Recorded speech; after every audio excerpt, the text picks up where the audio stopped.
All right, Chris, welcome to the official start of the Gerard Mayo era, one that will inevitably end in Canton with him accepting a gold jacket for his work as a head coach. It's the Patriots Bengals, week one, Sunday in the city that gave us Jerry Springer, Herb Tarlick, and Pete Rose. We're going to get into specifics here momentarily, but let me get your early thoughts on how this one shakes out. Um, I mean, first of all, super excited. I feel like we were here yesterday just, praying for 2024 season to start after how we ended last year. But this is an interesting one, I think, just because there's some stuff going on up in Cincinnati where, listen, it's one player and, one player doesn't, necessarily win or lose you games, but this could be interesting whether or not he steps on the field on Sunday. And I think this could be listen, he's a number one receiver. He's getting 10, 12 targets a game. And Joe Burrow, that's his guy, right? He's looking to throw to him. I mean, so like your whole game plan essentially changes if he's not on the field. So I think from defensively, I think it's tough because Gerard and that defensive staff, they have to prepare like he's going to play. And, that's the game plan should be centered around taking away Jamar Chase, right? Now, if he doesn't step on the field on Sunday, now you have to have two game plans going into this game because you're not just going to say, "Hey, I'm going to take away the next best guy." Like, no, you got to have a completely separate game plan for that. So, I think it's tricky from a defensive standpoint, kind of not knowing what's going to go on, and hopefully, the Patriot staff is and all of their scouts is going to be doing as much deep digging as possible to try to find out, what the storyline is there and whether or not he's going to step on the field.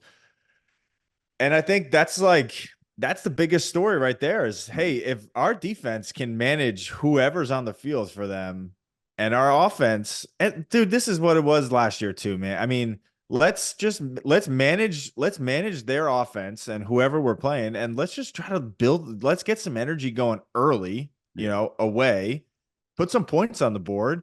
And listen, it's week one. It's going to be some sloppy football out there. No team is going to be in November, December shape. They're not going to be ready. None of the starters have played a full game. They're going to be tired. Fourth quarter is going to be, it's going to be rough for whoever's out there. So it's like, let's get to the fourth quarter and see where we're at.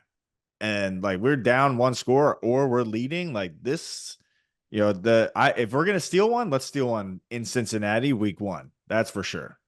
I'm glad you mentioned the phrase steal, and I want to get back to Chase in a little bit because Yeah. I'm curious to see where he would fit in your overall kind of current, modern day wide receiver pantheon. But according to our friends at BetOnline, Patriots are 8.5 point underdogs in this one. But as we all know, the start of the season, there's a lot of unknown, as you just referenced. New England's playing a team that's a relatively heavy favorite. The Patriots are a new group. There's not a lot of film on them, particularly in the offensive side of the ball. Can they steal this game? And if so, how does that play out if they do steal this one? It feels like they need some special teams magic. They need a turnover or two, and they need to manage the game. If it gets into the 30s, they're not going to win this thing. No, They need to keep it in the teens and the 20s, keep it manageable if they're going to have a chance.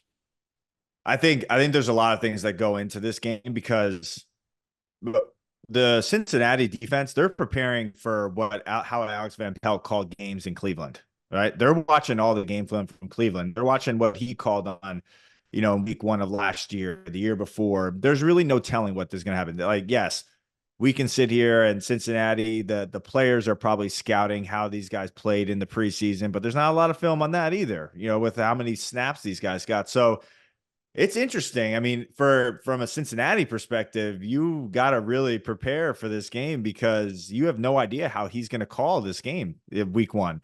And I think Van Pelt can really use that to his advantage early on in this game, not really knowing how, who's going to be out there, what groupings of receivers are going to be out there, what personnel is he going to put out there. So Cincinnati's going to have to do a lot of real time adjusting, I think, early on in this game, and they're just going to have to be prepared for everything. And I think that kind of gives us a tiny bit of an advantage to maybe get a couple points on the board early. Mix some things in there that Cincinnati's never seen before or that Van Pelt has never done before. And then sure, special teams, let's win the field position battle. And then defensively, let's try to create some turnovers. And then offensively, let's, create a little chaos, man. And then if it's a close game, let's just, like you said, we're going to have to manage this game. I think the biggest thing is field position is let's make Joe Burrow go the length of the field every single time he touches the rock. And, let's maybe come up with a big play. I mean, those, big time plays, 20 plus yards, stuff like that, those are game changing plays that can give you higher percentages of scoring, and then which will lead into higher percentages of winning this football game. And then I just think listen, I'm going to say it every single week. We can't turn the ball over. It's just, that's a big time no for this group, because we're not built to win from behind. This team is not built like that. We can't put our defense in that spot. So, to be honest with you, I'm pretty excited about week 1 here in Cincinnati, just given the storyline of going into this and knowing what week 1 can be. There's a lot of energy, that stadium, every stadium across the league is going to be extremely loud. It's going to be hopefully good weather, which I have seen there's some weather coming in. I don't know what the weather's like in Ohio, but regardless, man, there's a little breeze, a little chill in the air this morning. It's football season, baby. So I'm sure that, Patriots got to be excited, man. Everyone's got low expectations of this team. So fuck it. We're the underdogs. Let's go. Go up there, and we got nothing to lose. I've written roughly 452 stories since the start of training camp about the questions around the offensive line. And I say that with the full knowledge that in Mayo reminded us, he's reminded us a couple of times, David Andrews reminded us a couple of times, hey, we averaged 5.1 yards per carry on the ground against Washington. Now, look, it's the preseason, so you take it all with an industrial-sized grain of salt. But when you talk about a game plan for this game, it would seem to be optimal if you're New England. You want to run the ball. You want to keep the ball out of the hands of that offense. Mm-hmm. This would be an excellent opportunity for Rhamondre Stevenson to get started on that 1,000-yard season. Is that a possibility? I mean, and look, I'm broad brushing it here in terms of a game plan, but run the ball, keep the ball out of Burrow's hands, put together some long extended drives, and go from there. Yeah, I mean, I think that's one way to approach this game. We could make this lull them to sleep type of thing, and we just stick to our favorite run stuff that we know that we're going to be able to block well, stuff that we know that Rhamondre is going to be able to see well across the line. I really do believe that there's going to have a couple big chunk plays to kind of help that offense and just kind of progress and move the ball down the field. But I like our chances with our skill guys. So I mean, let's pound, let's get the run game going. Let's get these guys, let's get 8 in the box, 7, 8, get them creeping up, so let's stop the run game, because we're just chewing away a clock all game. And then bam, let's just throw, play action over their head and big play. Right. So I could see that stuff happening. I could see that could be the game plan. I think that we're going to have to, attack each week like this, man, where we have to have a very specific game plan, knowing that we don't want the game to slip away from us early. We want to try to control time, the time of possession. We don't want to just be going 3 and out, 3 and out, 3 and out, 3 and out. That's not going to be a recipe for success this year. And we can't do that to our defense. We have to find ways to get, 2nd and 5, 3rd and short, and then let's move the chain, right? So we need to find ways of being successful, I think, on 1st down. I think that's going to be crucial for this team. And then put our quarterbacks and our team just in a better field position, yardage wise, throughout the series. So I think that, offensive line is going to have they're going to play a big part. They always play a big part. But they're going to have to, be on top of their stuff this year, especially going week 1, because, it's going to be your first live bullets. First time playing 1st, 2nd, 3rd quarter, an entire game. So those guys, how big boys get, playing 4 quarters. It can be tough. So, listen, I'm excited about this game. I really do believe that this could win or lose. I do think that this can set the tone for this first, let's just call it the first quarter of the season. You got to keep it in second and manageable. Yep. Third and manageable. Those are the Yep. phrases that we keep hearing from the guys around Foxborough. The idea that you cannot. We can't hurt ourselves. Yeah, we can't especially on first down, especially early in drives, because also too, and this kind of feeds into it. It's going to be an emotional environment in Cincinnati. Burrow, whether or not Chase is playing, season opener, that place is going to be loud. And if you can absorb that first gut punch on the road in a place like Cincinnati and you keep it manageable across the board, then you got a shot. And again, we talked before about putting together some extended drives, some special teams magic. All of that figures into it this week against the Bengals. I'm curious, week one, there's a lot of uncertainty. We've already touched on that. Were you ever on a team that underestimated its week one opponent? Or were you on a team that took advantage of maybe being overlooked in the regular season opener just because you don't know what you don't know yet? You talked about how there's not a lot of film out there on an Alex Van Pelt offense in New England. I think, when I played in Buffalo, we always had good teams in Buffalo. I think everyone always overlooked. I wouldn't say they overlooked us, especially when you came to Buffalo week one, that place is going to be, electric. I would say that we might have been a tiny bit, overlooked when in 2016, when Jimmy was starting, we went out to Arizona. Arizona supposedly had a good team. And we went out there, and I think it was we very much stuck to our game plan, and we had to do all of the things so that we could get to the fourth quarter and be in the game. And we did all of those things. And week one, it's all season, but week one in particular, week two, the first quarter of this season, creating turnovers, don't turn the ball over, and minimalizing penalties is the biggest key for people, or reason why people win or lose football games.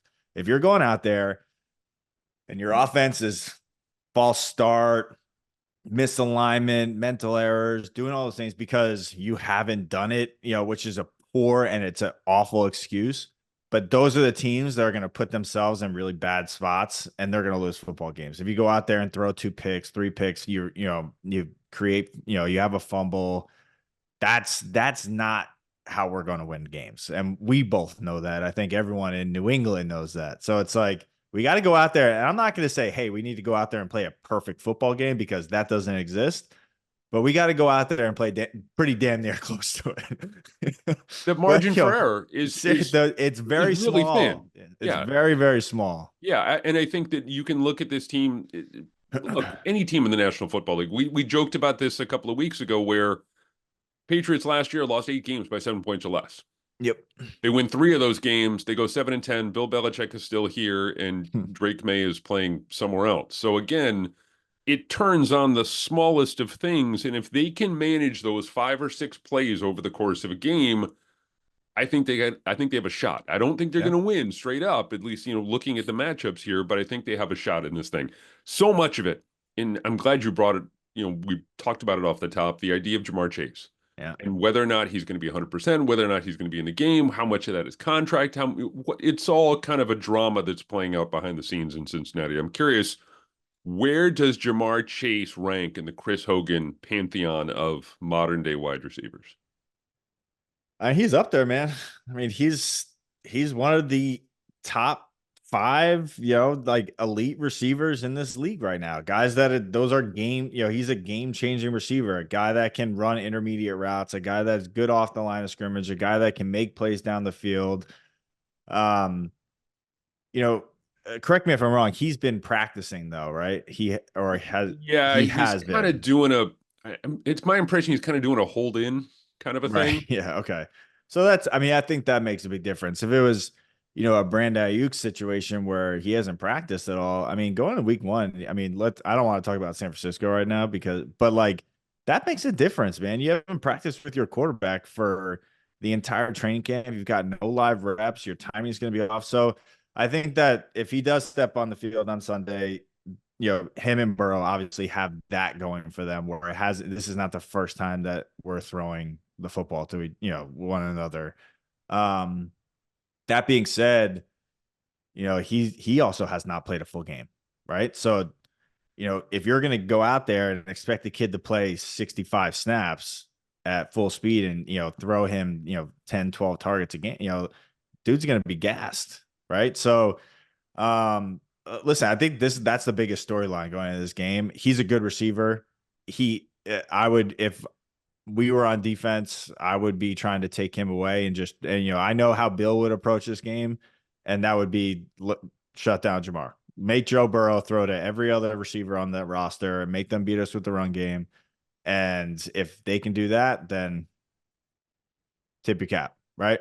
But let's make it really hard for that kid to catch football on Sunday if he's out there. Is this a Christian Gonzalez game? Is this the week where Christian Gonzalez arrives? I know that he had the 4 great games last year. He played really well, but is this are they going to go to him and say, look, this game is on your shoulders? I don't think that Gerard would put that on him. I think that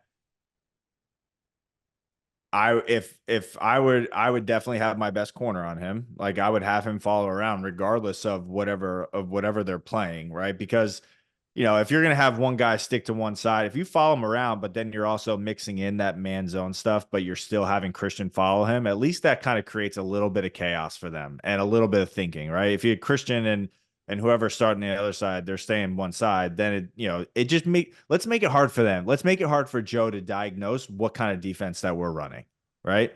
But yeah, I mean, listen, I got faith in Christian. I mean, he went out there and played some really good, talented receivers last year and did very, very well. I mean, he's got a lot of talent, hasn't played a lot of football, and he's had some time off here. But, if you're going to come out there week 1, let's stamp your name on being one of the better corners in this league right now and shut down Jamar Chase. And it's a tall task. And no one's expecting you to go out there and shut him down completely because, he's a top 5 receiver in the league right now and probably going to get paid like it too. But yeah, let's make it hard for him.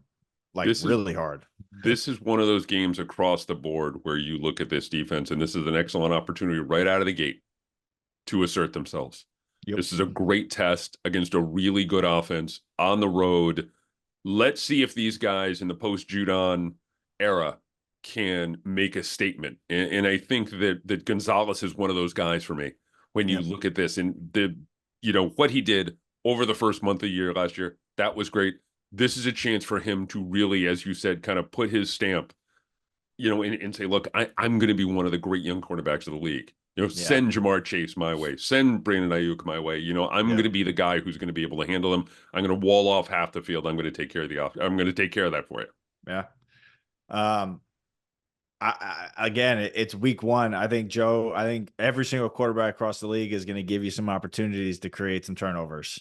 They're not going to, the timing and the play calling and everything, everyone's trying to establish their own identity of what they're going to try to be like for this season. And I think that the Cincinnati is going to come out and they're going to take some shots. I don't think they're going to try to lull New England to sleep with the run game. I think they're going to try to put points on the board early, and that only gives us opportunities to create turnovers. So,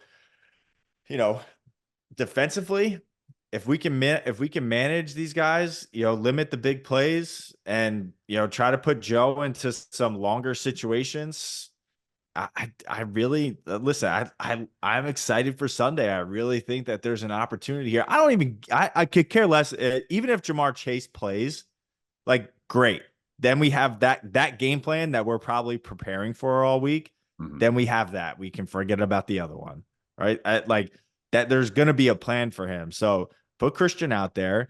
Let's let's make it hard for him. Put a safety over the top. Create some different, put some different things in there to kind of create a little bit of chaos in the back end for, making it hard for Joe to diagnose what we're doing. And let's see what happens. We got some guys in the back end that can play. Peppers is going to be all over the field, man. That kid is probably going to have 25 tackles on Sunday. He's going to play with a lot of energy. I think that we're going to look for him to really be that voice now that Matthew has left. Mm-hmm. And I think that's our hype guy. That's our energy guy. that's the guy that's not going to fault when, things are bad. He's going to try to, get the defense going, get this team going. So, I would look to him on Sunday to, make some plays and also be, play a really key role just for that team, for this team in general.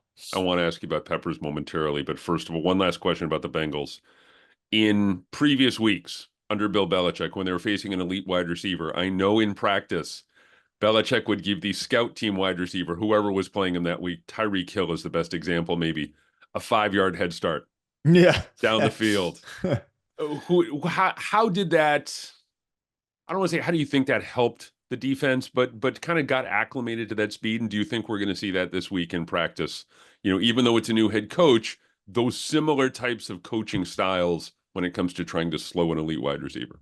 Yeah, I mean, listen, there's not many guys that can run like Tyreek. So, it wasn't the idea of like giving him a running head start. It was really just like, hey, like this dude can run, right? Mm-hmm. And it's not going to be easy to slow him down. So this is going to we're going to make it a lot harder in practice so that when it comes time for the game, it slows down for you a little bit. And I think that's the idea, right? So let's make it as hard as we can on Wednesday, Thursday, and Friday. And then on Sunday, the game has slowed down for you a little bit. So they're going to I mean, listen, whoever's wearing, Jamar Chase's jersey, whoever gets gets anointed, this great privilege of being that guy. Like that's an honor, man, when you get asked to wear a certain jersey as a practice squad player. I mean, I used to love being the number one guy because I knew I was catching the ball 20 or getting 25 targets throughout the day, or like if you're going in there and, if there's a carded period and you don't have jerseys, be like, where's Jamar? Right. And I'd be like, that's me. Right. And I used to always do that when I was on the practice squad because listen, I knew that like coach wants the ball to be thrown that way.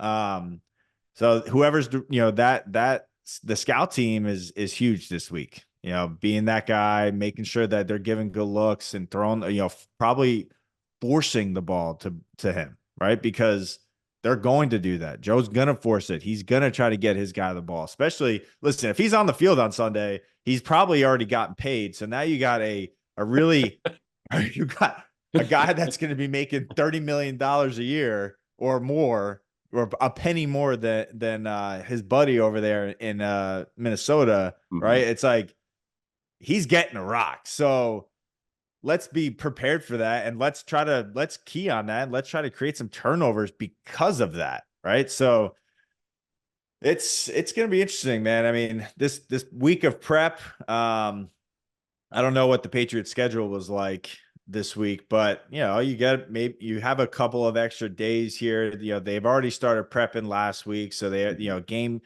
game plans in, scouting is in. We know the personnel. Now we're into just really getting these days to really hone in on everything that we're doing, offensive, defense, special teams, and you can always use that to your advantage in week one with a little bit more of a prep.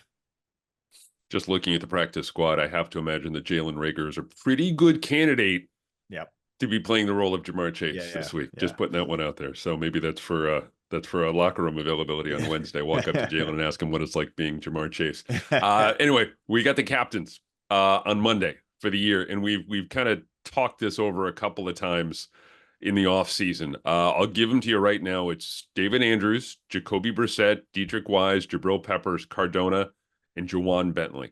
Any surprises there for you? No, I mean, I think Matthew would have been up there. So I think we hit, I knew David was going to be there. Yeah. I said Jabrill. I think I said Jabrill Peppers being one of them. Yeah. And he, for me, it was either him or Duggar. Yeah. Would have been one of the other defensive captain. Everything that I've seen, man, he's been the guy that's like everyone's kind of looking to. He's got the voice. He talks. He's loud. He's loud on the field. I mean, that's what you want in your defensive captain. Dietrich Wise, I'm not going to say that I was surprised by, because ever since he got there, he's never been quiet. He's always had a voice. He works his ass off.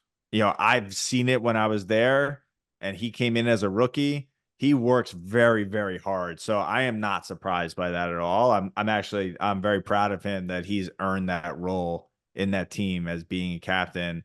I knew Joe would be there. I mean, he's the resident vet now on that team. And listen, I know it's like cliche to vote your quarterback as your captain, but yeah, man. I mean, listen, number 7 is gonna be he's manning the boat right now, Mhm. and I would want him to be wear that on his chest and wear it proudly, and take on that responsibility and accountability as being one of the captains of this team, regardless of what happens down the road. I would expect Jacoby to be there and be a voice and help this team, throughout the season. And Bentley he'd been a captain before. He was a Yep. captain. I think he was something ridiculous, like a 3-year captain at Purdue.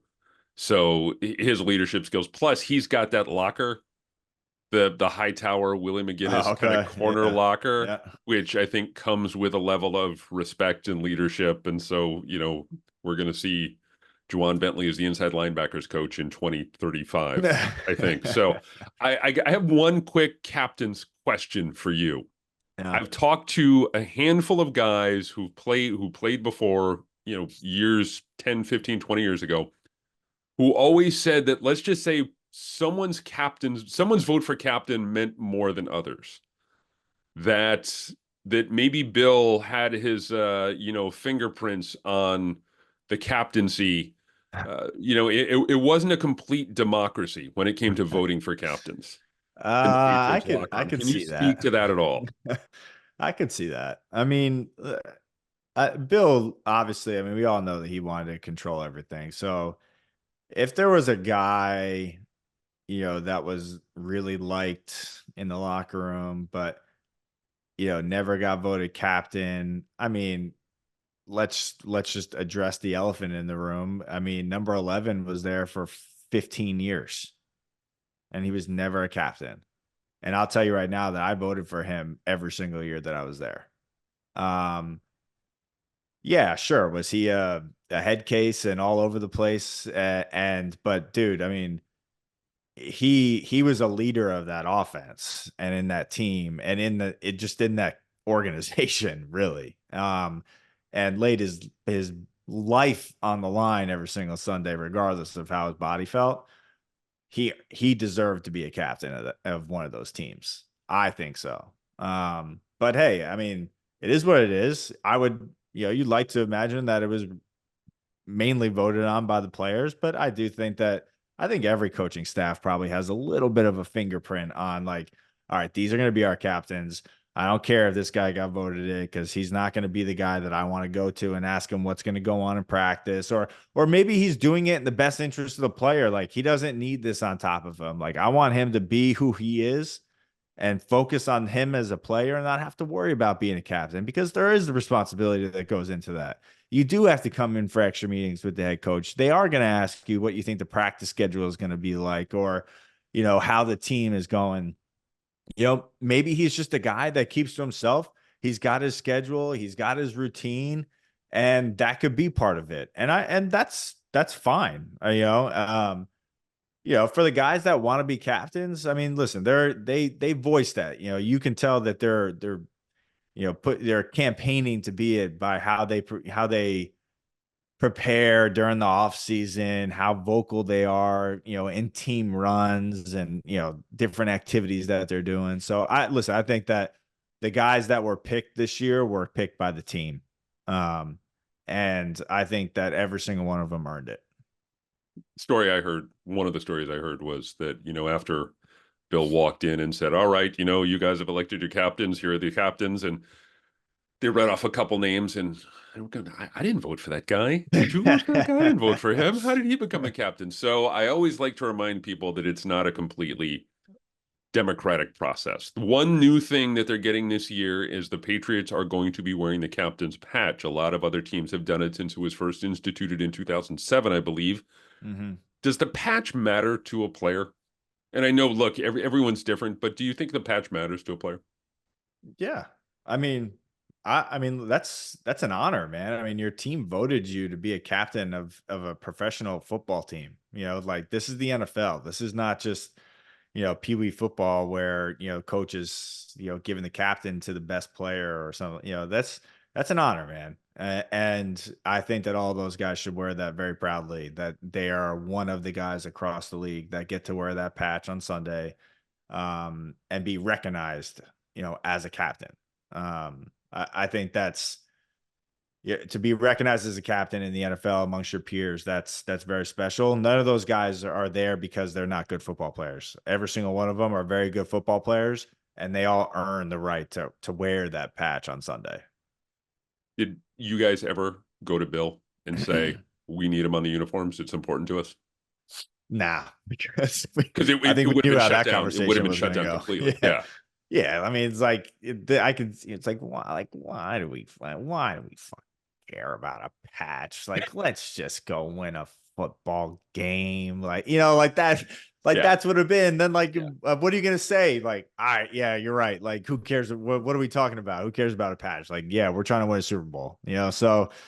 But again, like I just think that it's a cool thing for it, especially guys that maybe aren't, they've been there for a long time, or even if they've been there for a short period of time, they got recognized by their peers. I mean, that's an accomplishment, man. And that's something that you can, tell your kids, like, yeah, man, I was a captain of this team. Hopefully it's a good season, but like, yeah, that's something to be proud of. So I don't think it's not going to make or break a season, or are we going to talk about it after today? No. No. But is it cool, like, to see, like, when you go on TV and you see that captain's patch right here on your chest? Like, yeah, you're there, you're representing your team, the organization, like that, you're the first in line for people to ask questions now too. You're asking the captains. So yeah, there's responsibility that comes along with it. And I think that goes, you got to be proud that your team is picking you to represent them, in the beginning of the games, in the media, in a lot of different ways. So it's an honor, and all of those guys should be very proud of themselves. Chris Hogan, thank you very much, my friend. Take care, and we will talk again next week when we'll know if these Patriots are 1-0, 0-1, and then it's Seattle, and then it's off to the races. Should we do a preview of what you think the game is going to be? I think that I think they're going to keep it competitive. I think it's going to be surprisingly competitive, but right now, as currently constituted, they do All not right, Jamar have Chase is not on the field. Jamar Chase is not on the field. I still think that going there is a bit of a game changer in an emotional environment, season opener, a really good young team like the Bengals who have legitimate Super Bowl hopes. I don't Yeah. think the Patriots have that gear quite yet. I'm not saying that they might not be able to find it by the end of the year, but they're just not as good as Cincinnati on paper right now. I think again they keep it competitive. I think the defense keeps it competitive. They come away with maybe a takeaway. We see Rhamondre run for 90 plus yards, but in the end, I just think that Cincinnati's going to end up, pushing this thing into the high 20s, and it's going to get away from the Patriots a little bit in the second half. I think if Jamar Chase doesn't play, it's a one-score game. I don't know which way. I couldn't tell you. I think that if he plays, it becomes a little bit more difficult. I think their playbook just opens up a ton. But listen, I'm so optimistic. It's Well, probably it's a you can't fault. not be I just optimistic at this time can't of year. not root for the underdog. Like, we're gonna be an underdog in every single game, and Exactly. I think Cincinnati is looking to week 2. I think that they've already looked past us. They're Exactly. And a that's the rookie point that head I was bringing up coach. They before. don't have Yeah. a quarterback. They got 4 young receivers. They got no, the offensive lines in shit. I just think that whoever they got in week 2, I think they're looking to week 2 already. And I just think that's going to be the thing that we prey on, like, early on in this game. And I just, I do like our, what we talked about, lull them to sleep a little bit, but I really hope that we take some shots with these young kids in the beginning, early on in this game, and just be like, set the tone and be like, yo, like, nah, this is the New England Patriots, and we're here, bro. Like, you guys better buckle up for 4 quarters, because this is going to be a real one. It feels like we're going to get to a point at halftime and it's going to be a one-score game, and people around the league are going to go, "Oh, look at that! Oh, Patriots are hanging with the Bengals. What about that?" And again, then I think the Bengals are going to be able to, like I said before, kind of go to that sure. extra, Yeah, man. I find that think extra they're gear and kind of totally. finish them And off. But yeah, that's going to be defensively. It's like managing that, right? It's going to yeah. be being able to manage whatever adjustments they make at halftime, and just no big plays, and just make them beat you, make Joe throw the ball down the field, and not have long drives. I think, but that's why we watch this game. So I think it's gonna be a good one on Sunday. I do. After 9 months of talking about the draft and free agency and theoreticals and hypotheticals and all of We're that. Now here. we have actual We're real here. football. We're This is here. real. It's real. It's tangible. It's fantastic. Yes. I love it. We're talking about X's and O's, and we're going to look back at the Bengals, and we're going to look ahead to the Seahawks next week. Chris Hogan, as always, thank you very much for your time. All right, brother. Have a good one.